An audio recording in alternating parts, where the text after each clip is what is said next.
வணக்கம் சொந்தங்களே, இன்றைக்கி நம்ம மீன் ஊறுகாய் செய்யலாம். அதுக்கு இன்றைக்கி நான் சூரை மீன் எடுத்திருக்கேன். 2 கிலோ மீன்.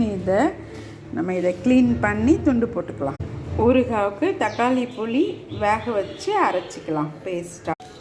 உப்பு, மஞ்சத்தூள், காரத்தூள் போட்டு இப்போ நல்லா பரட்டி வச்சுருக்கேன். இதை இப்போ பொரித்து எடுத்துக்கலாம். இதே மாதிரியே எல்லா மீனையும் பொரிச்சு எடுத்துக்கலாம். அரை கரண்டி வெந்தயம், 1 கரண்டி கடுகு வறுத்து பொடி பண்ணிக்கலாம். மீன் பொரிச்ச எண்ணெயை வேஸ்ட் பண்ணாமல் அதுலேயே நம்ம ஊறுகாய் செஞ்சுக்கலாம். கடுகு போட்டுக்கலாம்,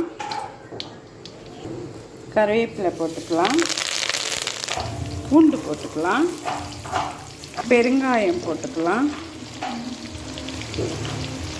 இஞ்சி பூண்டு பேஸ்ட் போட்டுக்கலாம்.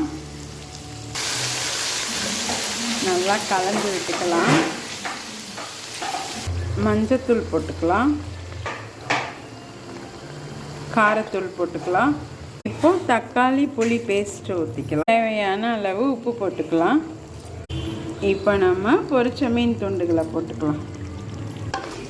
அவ்வளோதான். நல்லா கிளறி விட்டுக்கலாம்.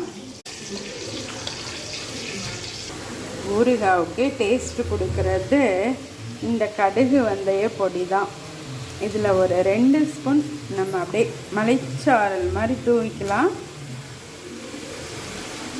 டேஸ்ட்டு வேறு லெவலில் இருக்கும். வினிகர்லாம் எதுவுமே சேர்க்கலை. ஆனாலும் ஃப்ரிட்ஜில் ஸ்டோர் பண்ணி வச்சா ஒரு 10 நாள் வச்சுக்கலாம்.